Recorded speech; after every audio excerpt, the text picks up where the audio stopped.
See, that song just keeps me going, you know? Yeah. So, I have a very distinguished gentleman here to talk today about a topic that everybody hears every day.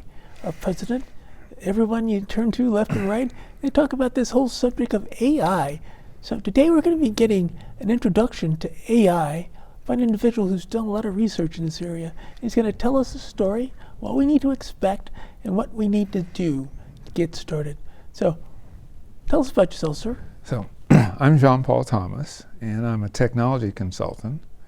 And this started by accident, my getting into technology. Okay. Came out of the Air Force where I was involved with aviation meteorology, so I was a weatherman.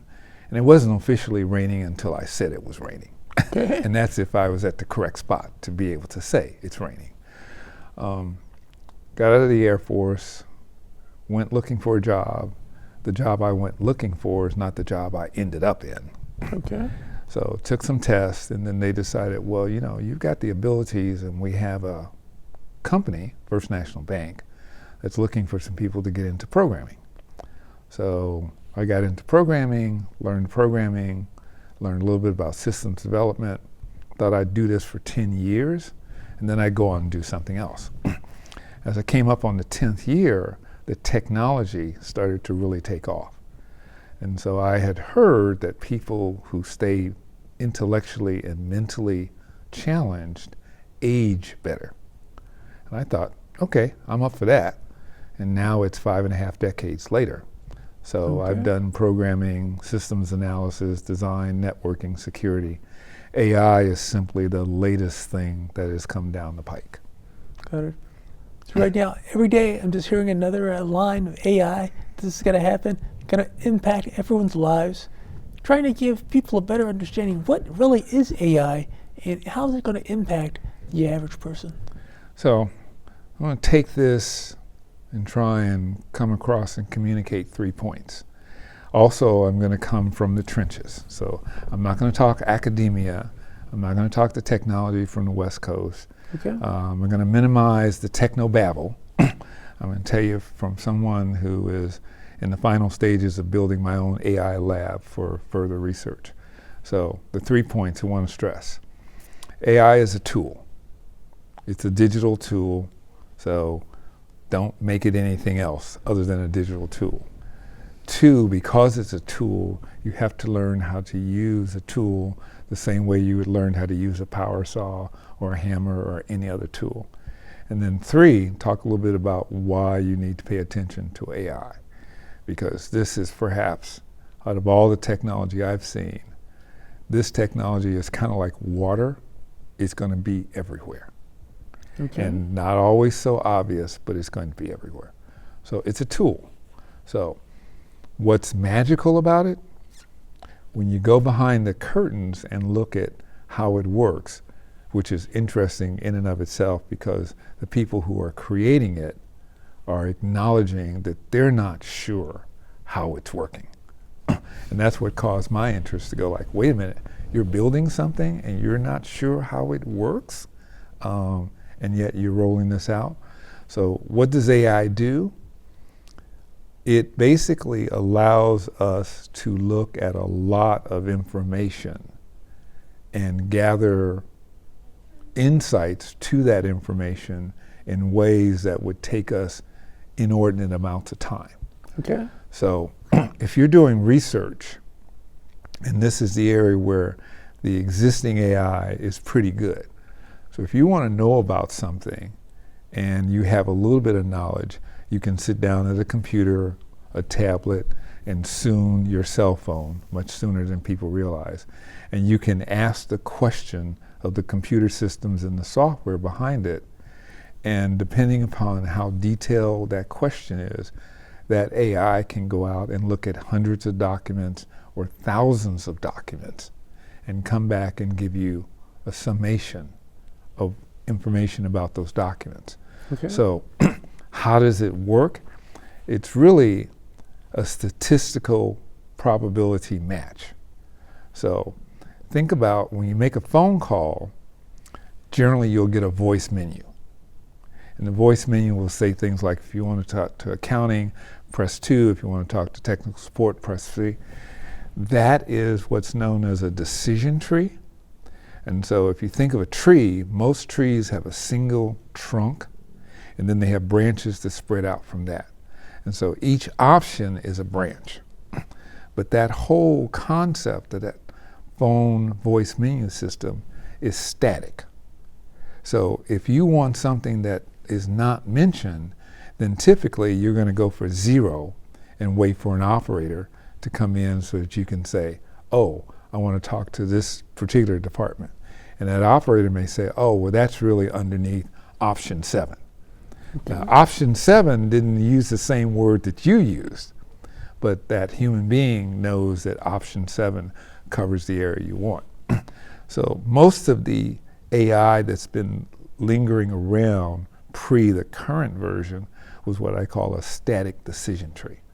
You had to know all the options, all the possibilities ahead of time, and then once you set that up, that became fixed.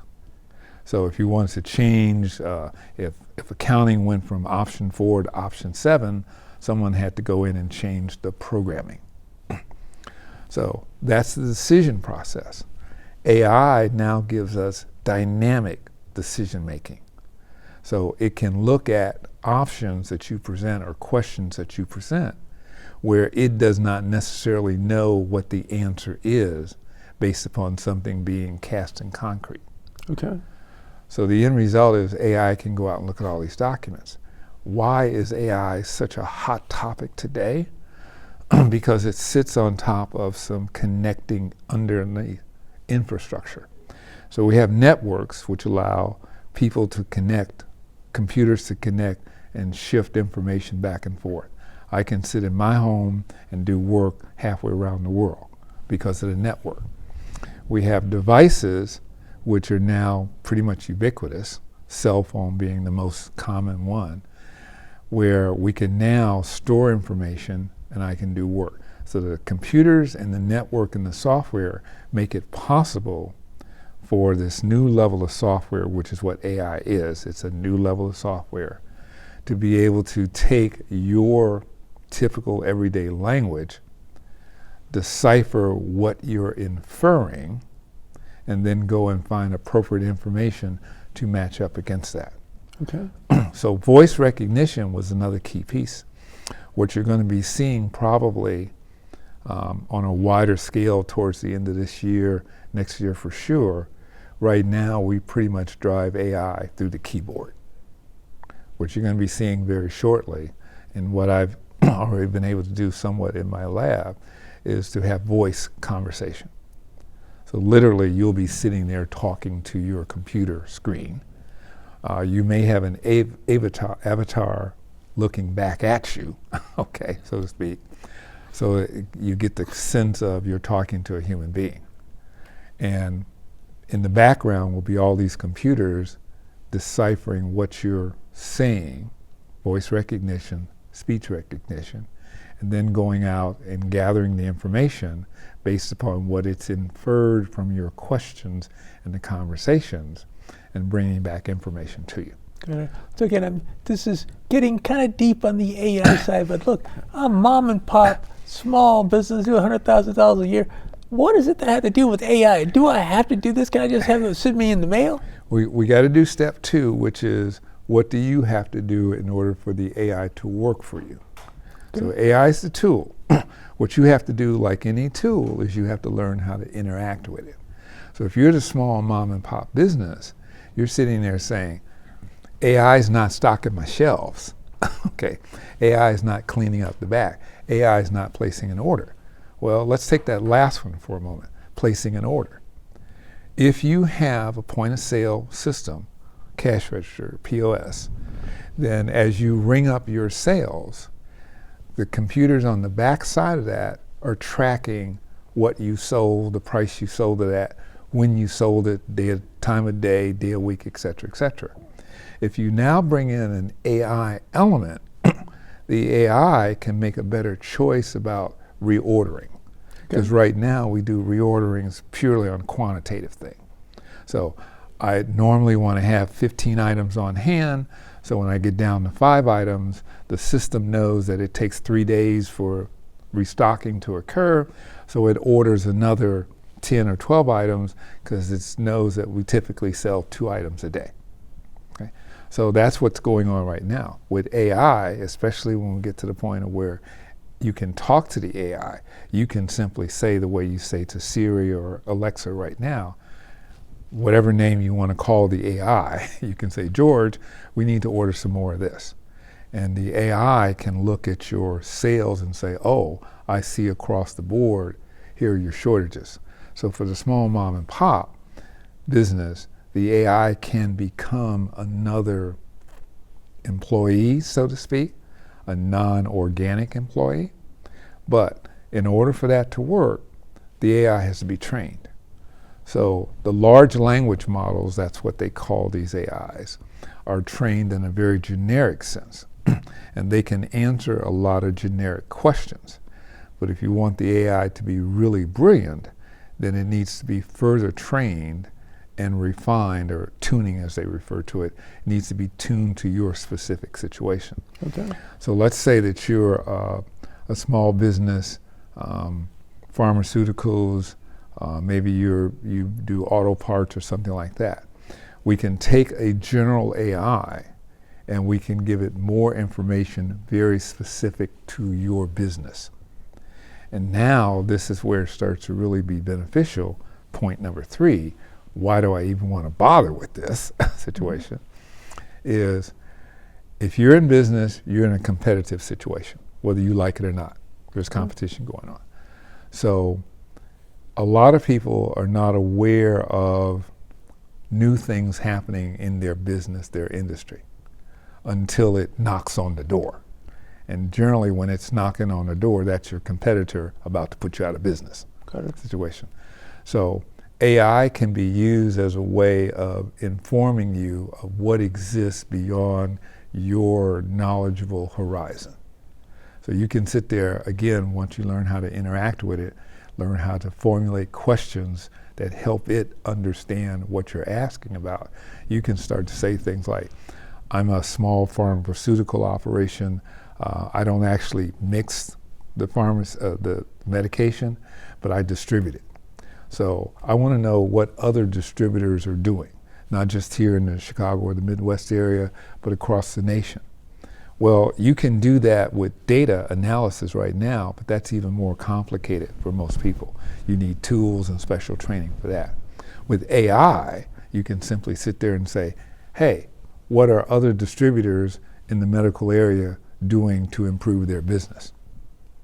So you go from a level of having to have a lot of specific skills and knowledge to something that's almost every day. And then it'll go out, scatter, look at what's available, information is available to it, and come back and give you an answer. And now you can start to have a discussion. So one of the sessions I had with an AI a couple of weeks ago is, as I started to build the AI lab, I needed to know what equipment I needed, and I already have equipment. And so I started a discussion. I said, I want to take a model.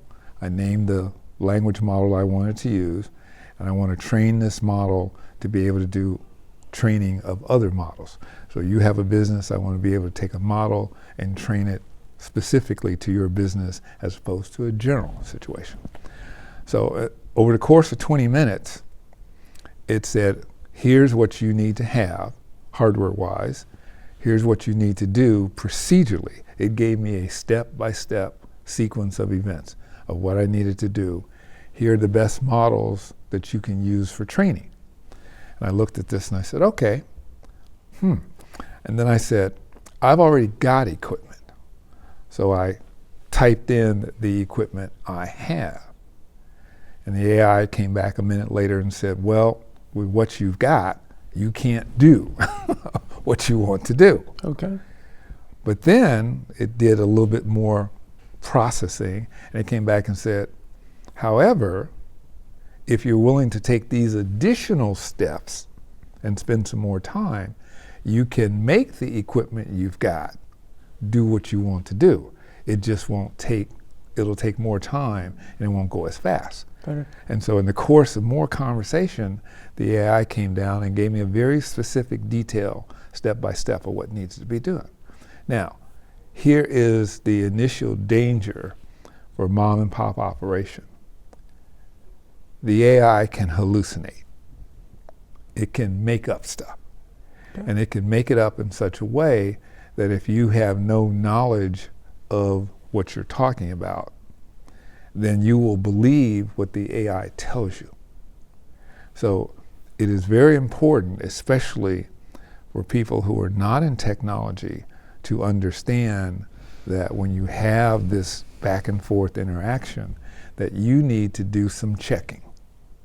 And so the better models are now giving you the ability to do what's known as full citations. So you can say, here's what I want to know, give me an answer, but also give me the sources of where you got those answers from. Better. Now, is this a format that's just in general? Do I have to go talk with my attorney or consultant to get things like this set up, or what is the process? Well, for most people, they will be using a subscription model. In other words, they won't buy the equipment that I'm buying. They won't put that much money into it. They will do a subscription model, and it varies depending upon who the vendor is who's supplying you access to the AI. I tell people, if you want to get into this in a really easy way, here comes the disclaimer. I have no stock or interest in Google. Okay, but Google has one out called Notebook LM, and it's very, very easy to use. And so since Google tends to be free for individuals, they have a lot of tools out there. So go look at Notebook LM and you'll sit down and basically it'll tell you what is it you want to know? What question do you want to ask? And you just type in a question and then it'll come back and say, here's an answer to that question. And it may be a very high level, very wide, broad answer, but as you get more specific in what you're asking it, its responses will narrow down. So you can get a very specific answer. It will also, if you ask it to show sources, it'll tell you. So a lot of the information that these models have been trained on come off the internet. Okay. So that's another underlying infrastructure feature that makes all of this possible right now.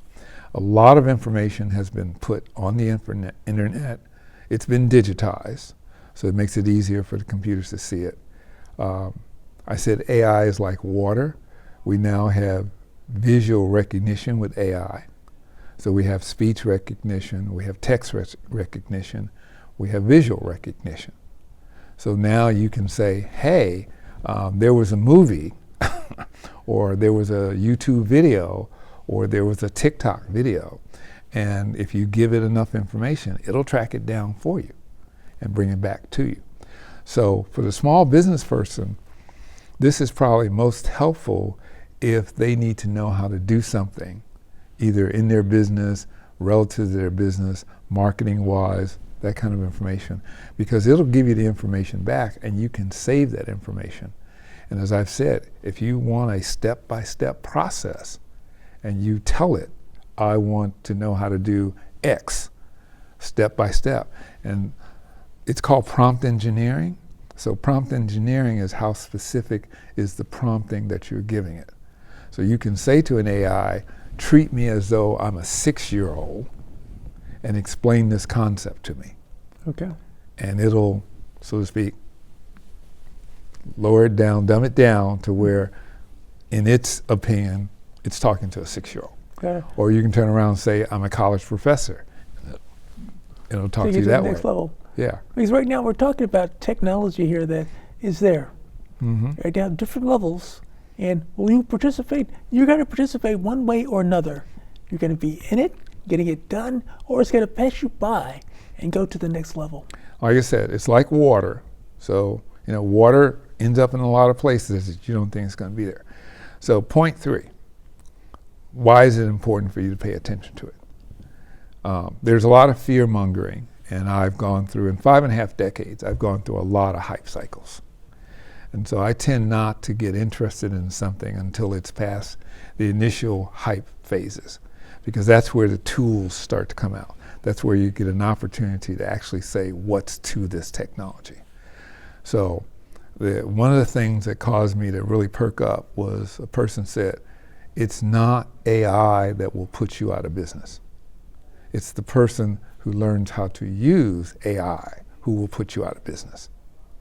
And so I'm hearing all the fear mongering about, oh, it's gonna wipe out jobs, it's gonna take over. No, folks, let's calm down for a moment. We have been through this process before. When we tamed fire, when we moved from the horse and buggy to the car, telephones, we've been through this process before. And there's always been it's gonna be disastrous on jobs. We've always recovered before. So yes, some jobs will go away, other jobs will be affected by it, and some new jobs will be created. Okay. Technology is not an instant thing across the board. So over my decades of being in technology, there's what they call the bleeding edge, which is way out here, and everything is occurring and everything is new. And then there's the leading edge when you come back a little bit ways. And these are the people who are, some people might call them daredevils, but they're always looking for something new. So they're going to be the leading edge. And then you have the early adopters. So the leading edge can be, as they sometimes refer to it, the bleeding edge, because you can be spending a lot of money on something that may not work out. But the early adopters have seen enough value that they say we're willing to put some time and money into this. And then you have mass adoption, which follows that, and then you have the trailers, the people. And so when you look at the technology landscape today, you don't see everything brand new. This is 2025.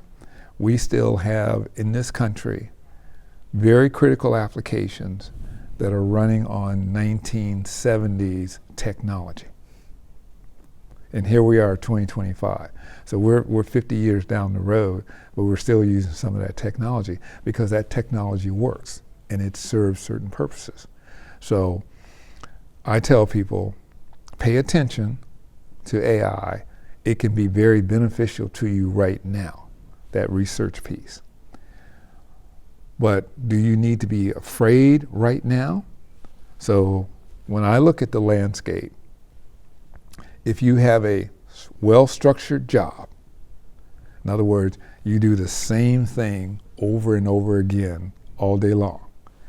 If you have a job where there are absolute decisions, that static decision tree, then you need to be concerned because that's the kind of job that AI can do much cheaper and much better.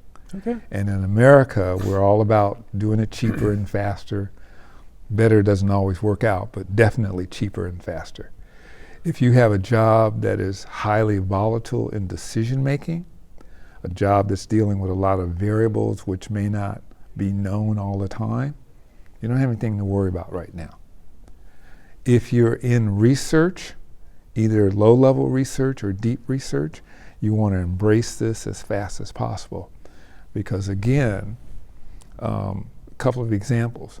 One was, and I just saw this a couple of days ago, where they talked about protein folding. So this gets a little technical, but bear with me. So proteins are folded a certain way so as to compress their space. And proteins are critical to bodies, human bodies, organs, stuff like that. So for 7 or 8 decades, all of the scientists who were studying and researching protein folding identified 150,000 proteins, where they could actually verify this is the protein through testing of samples and stuff like that. When the people at Google, and I think it was the model that beat the Go player, when they adjusted that model to look at protein folding, in a matter of weeks, it discovered 200 million. That's a huge leap. And so, again, its real strength is the ability to look at a lot of stuff in a very short period of time and give you answers. But again, I cannot stress this enough, you need to understand something about the area you're talking about, because depending upon how you ask it questions, you can mislead it and it'll make up something. It'll give you a totally different avenue if information goes in. Like they say, information in. Yeah, garbage in, garbage out. That's what I was trying to come to. Now you got, we're going to dress up the garbage. Okay. Okay. Now, my question to you is right now, I got minorities that are looking at technology these days. They keep hearing about AI. Is this something they need to be getting into, or do they have time? AI, this particular technology, which has amazed me, because in the last year I built my main machine, and it was built to do AI. And then as I got into it, I started realizing that AI it's branching. The branches are branching. And so I'm going like, whoa, this is moving pretty fast. The tree's growing.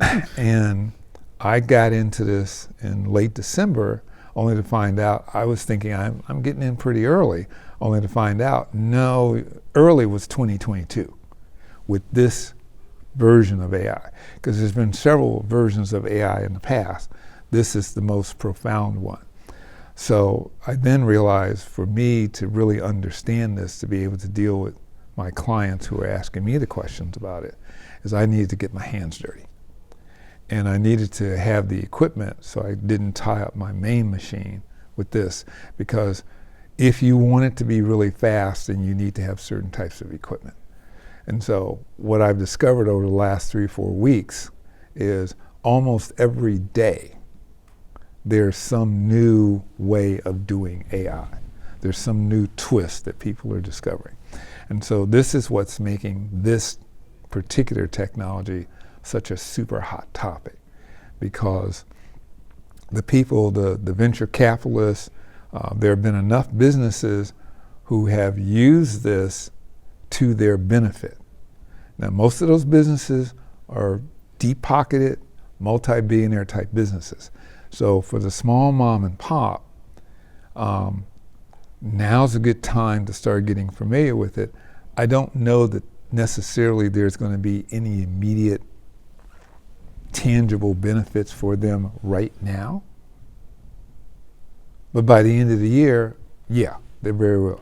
It's moving that fast. Normally, I have a year and a half time for me to learn what I need to know to be able to talk to my clients and give them time to say, 6 months down the road, you need to be doing this a year.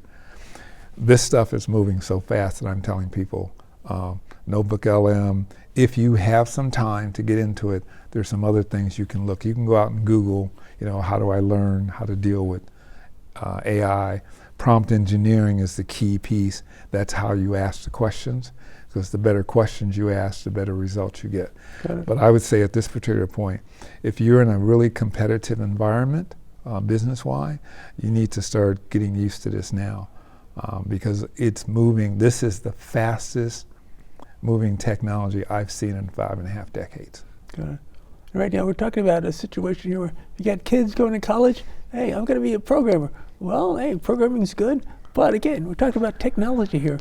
AI is out there, and it's rapidly changing, and you need to make sure you're prepared for what's taking place. There's a hot argument going on now. I'm going to mention his name, Jensen Huang. He's the top guy at NVIDIA, which makes a lot of the hardware. Yeah, my best performing company this year. Okay. He has taken a position you don't need to learn how to code. And he's taken that position because there's an AI, a branch of AI out there that can understand programming languages. And if you know how to ask it, it will actually create programs for you. The problem I have, and the problem people in the industry are having, is when the AI generates the code, how do you know that the code is correct? So you have to test it. And now you're back to an age-old problem of a lot of things are not tested as well as they should be today. In my consulting career, I have taught program and system testing. And so because we're in a hurry, it's called first mover advantage. Businesses, whoever gets to the marketplace first can grab 60%, 80% of the market, and then as competitors come in, And if they do what they're supposed to be doing, being competitive, I can hang on to 40% of the market when the other competitors come in. So what happens is, if you don't know how to read code, then you're taking the AI and you're crossing your fingers that what it's created is in fact appropriate. So I'm of the old school, pre-old school that says, you don't need to know a lot of programming languages. Python seems to be the one that's bubbling up in the big data and analytics and in the AI area. But you do need to learn 1 or 2 programming languages. Part of what's happening with a lot of technology today and jobs is there was a time when you learned one thing. You're a doctor, you're a surgeon, you're a professor, you're whatever, and you could ride that one thing for 20 years till you retire, and then if you wanted to do something else, you could do something else. That's not the case anymore today. So you have the one thing, but you now need to know how to deal with these digital tools that help you do that one thing. Mm-hmm. So if I'm talking to children, I don't have children, but if I'm talking to children, I would say, embrace digital tools, because you're going to be in a marketplace, job-wise, where speed is going to have an outrageous impact. Okay. So you could do it manually, but if someone else can do what takes you 3 hours to do, if someone else can do it in 3 minutes, you're done. Again, I have that scenario right now. I have a 16-year-old. She's looking to go to medical school soon after undergrad. And right now I'm trying to say, well, do we prepare for this multitask with medical school, or is it going to be pretty much a done deal? You don't have to worry about that technology anymore. Well, you're talking to someone who was a pre-med major, okay, and ran out of money during the Vietnam War. So I had to make a decision: do I roll the dice and try and stay in school, or do I end up being drafted? So I decided Air Force.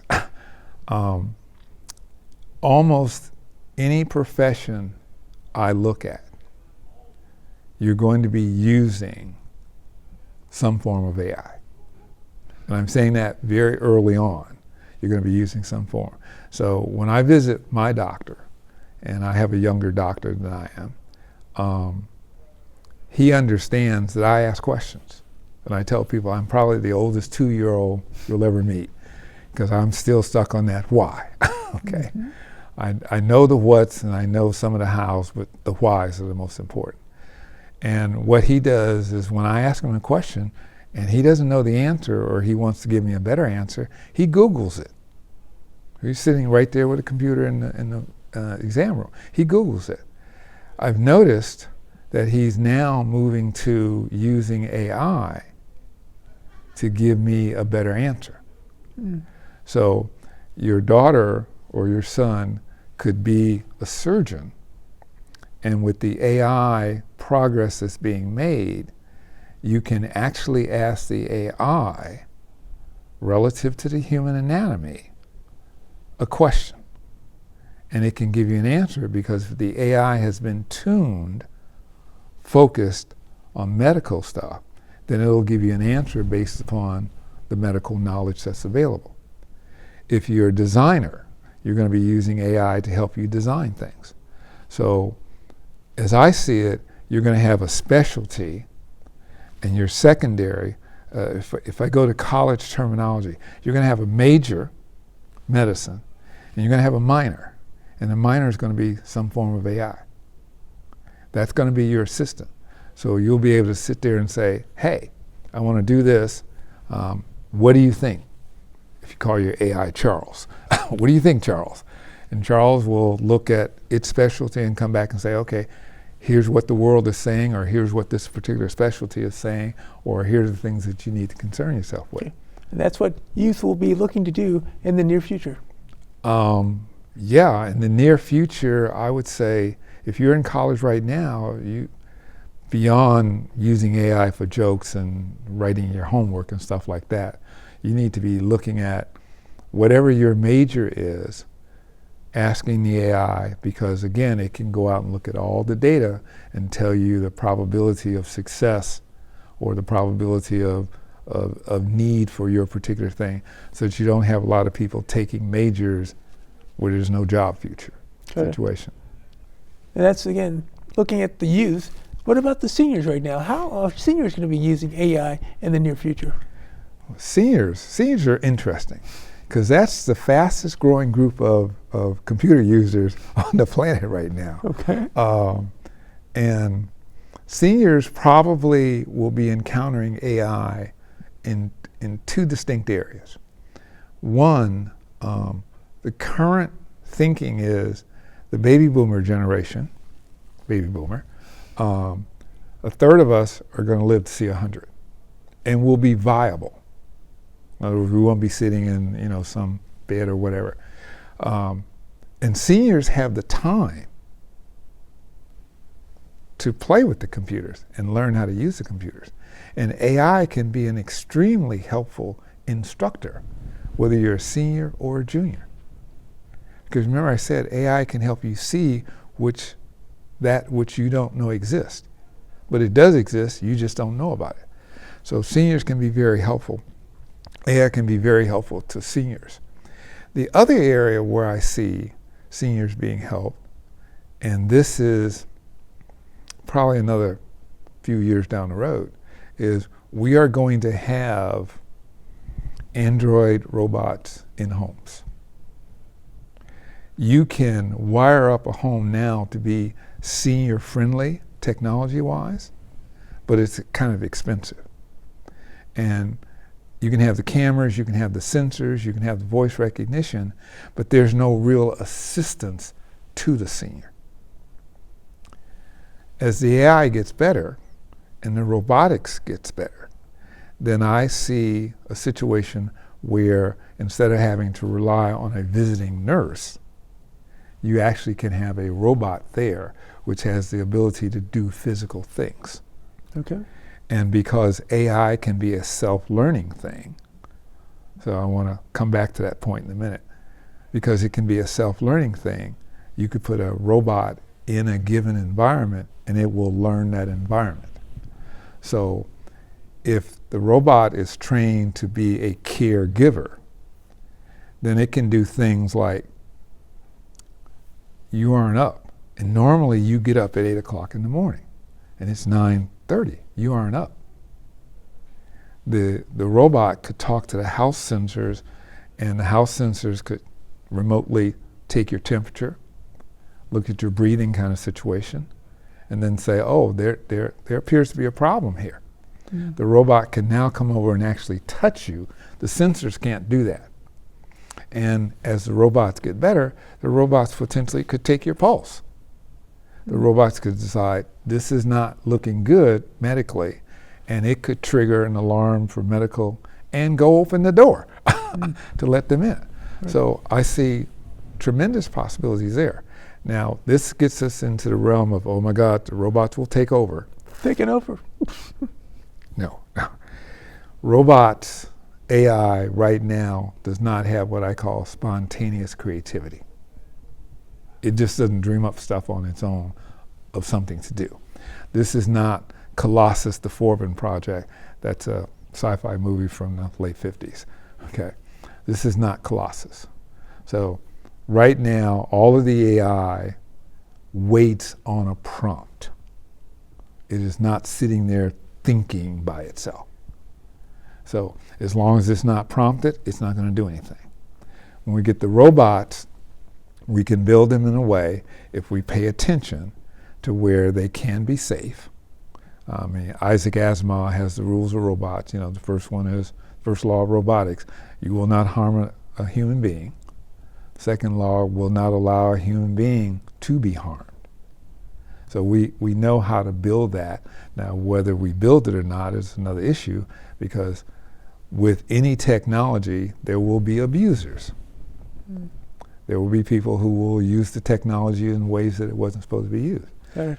And so that's the major concern right now. This is moving so fast, and you have this tug of war going on with the key social decision makers, the elected officials, in the middle. because they don't understand a lot of this. You got people on one side who are saying, this is moving too fast, they're going to take over, scary, scary, scary. You got the other side going like, if we don't move fast enough, we're going to be left behind by the Chinese or some other group, okay? And the elected officials are in the middle.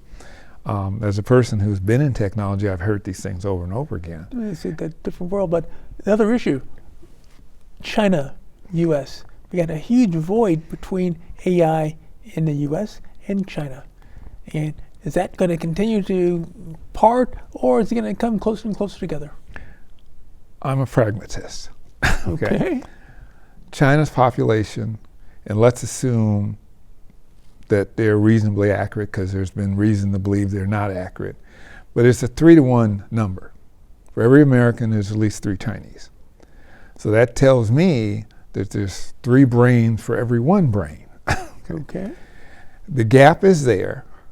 No gap remains wide for very long. So we're ahead of them right now. Some things we're doing geopolitically will help them close the gap. Some things they are doing to get around the sanctions will help them close the gap.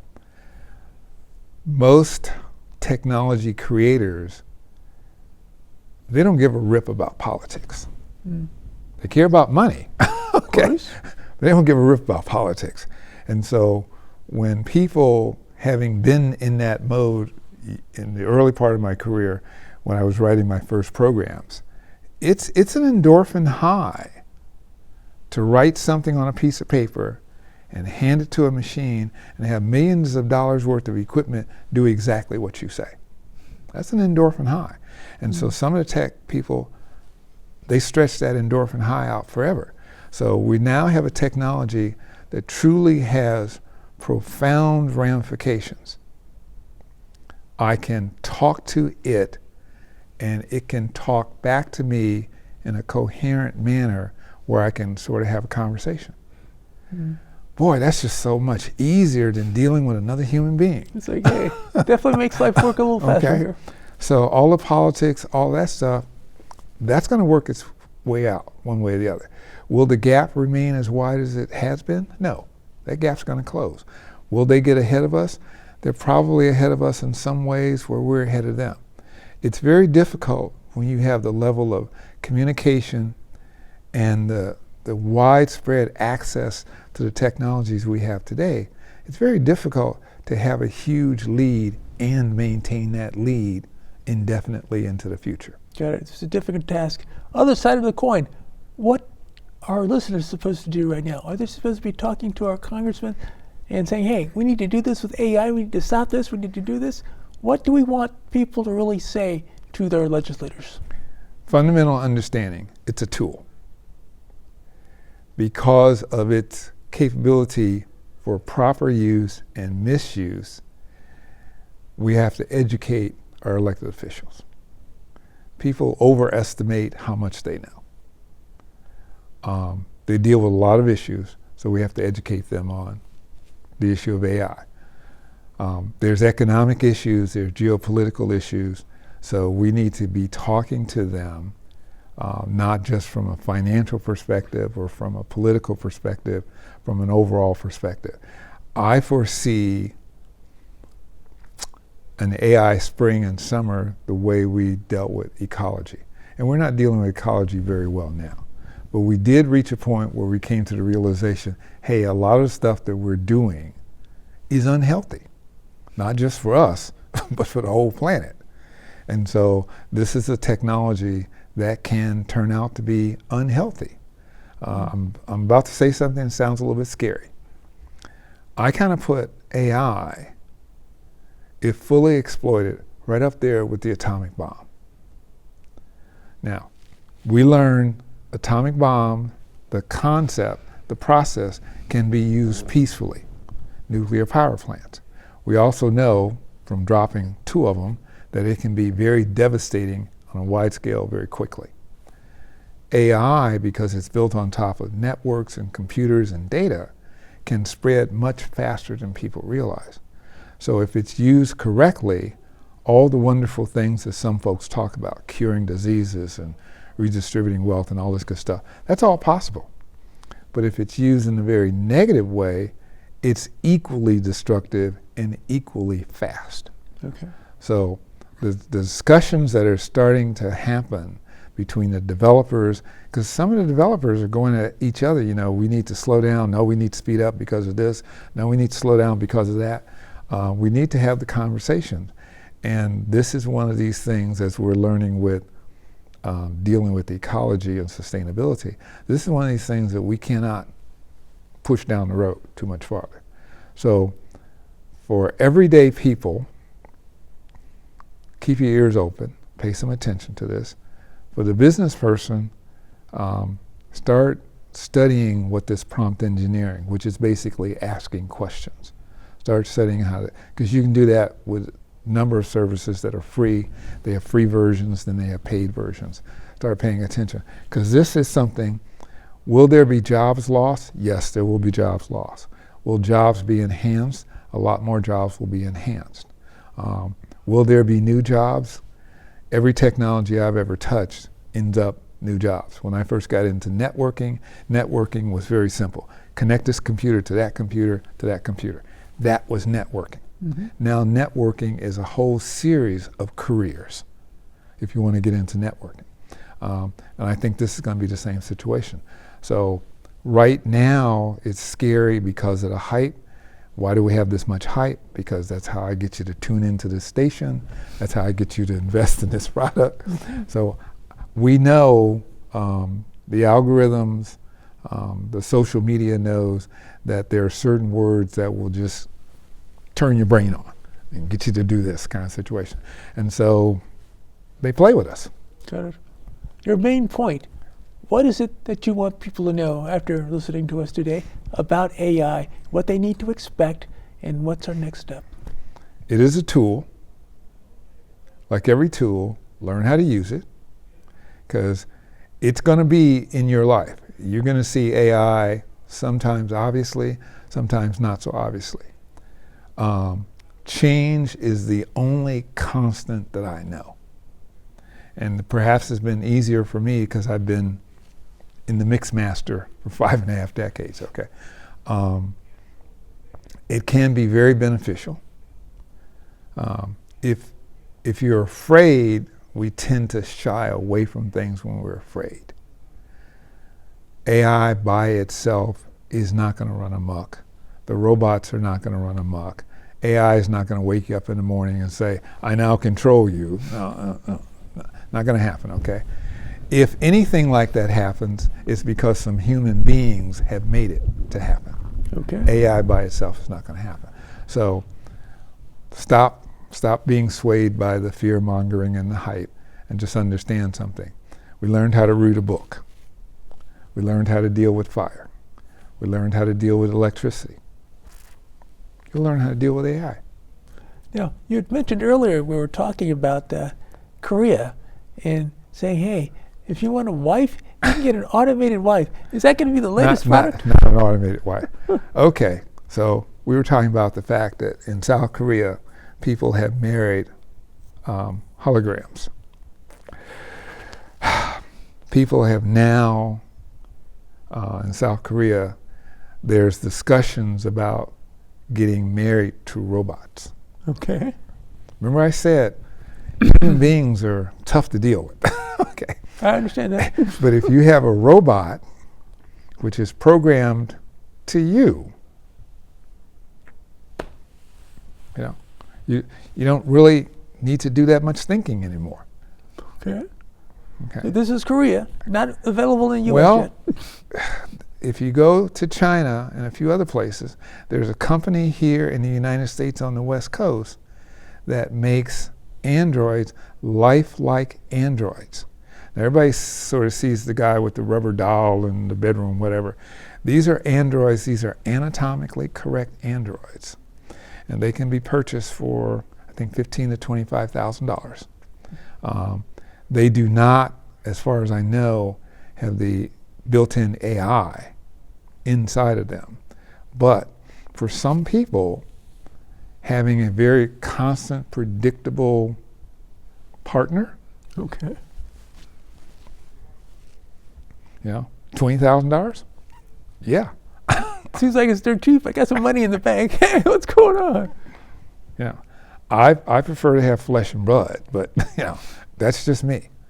So yeah, because of birth imbalances in the genders, there are issues in certain parts of the world where there are more men than women, more women than men, and so for some people, having a lifelike entity that they can interact with and talk with and knows them, understands them, just a lot easier than dealing with a person. Yeah. We've talked a lot about AI. We've talked about for seniors. We've talked about for students. We've talked about for other people, business owners. Question, kids. What should we expect right now for kids and AI that's going to develop in the next few years? Few years is way too long. We're already starting to see the nanny is now coming out of a computer screen. Okay. That's the AI. Khan Academy has been working with one of the model makers, the large language model makers, to adjust their material. Most training in our elementary schools, high schools, is kind of fixed in concrete. You have a set of questions, you have a set of answers. But if you, as a student, are not understanding the thinking behind it, you're not being educated. Okay. You're just learning rote and you're regurgitating. Got it. What AI is going to be able to do is to watch you and understand that you're not getting it. And it can then generate additional material to help you get the concepts of what's going on. Got it. So that's what I see for the school-age It's scary. kids. I just look at it and say, hey, what am I going to tell my kids over the next few years? Hey, AI, if you plan on having a child, it's going to be an issue. Well, the weakness in AI as an instructor and the weakness in AI in everyday life is that it does not understand nuance. So when you and I have a conversation, if we've known each other for a while, there's certain things I know about you, certain things I picked up about you, body language, nonverbal stuff. AI doesn't know that. Now, unless we've got cameras around us all the time where the AI can start to pick up on facial expressions, gesture, body movement, stuff like that, it can capture that and it can record that, and then it can use that as a match for future. So when it sees you hold your hands the way you're holding, oh, it appears that Lester is thinking now versus what Jean-Paul is saying. Mm-hmm. So the nuance is really important. The non-verbal stuff, AI doesn't know how to do that. Not yet. So the end result is there is, again, unless human beings cause it to do this, there is no immediate worry about the AI taking over right away. Okay. Its most powerful use right now is research. Jean-Paul, we've gone through a lot of information. I think very valuable information for people to try to get a feel for and understand AI. And to take some time to say, look, where do I stand with me, my company, my kids, my company, how I need to utilize what's happening in AI. So I appreciate your time and giving you a chance to explain this to us. A lot of data. Well, thank you for inviting me. Well, hey, again, we have to get you back for the next phase 2. This is just 1.0. We've got to get the AI 1.3. Because you're going to see between now and the end of the year, I'm aware of several areas in AI that are getting ready for a breakout to be even bigger. It's going to get scary. No, stop saying it's going to get scary. We're going to have an opportunity to use technologies in ways that we didn't have before. Yeah, and that's the thing. I use technology daily. Best performing companies are technology companies that make a lot of money. See the big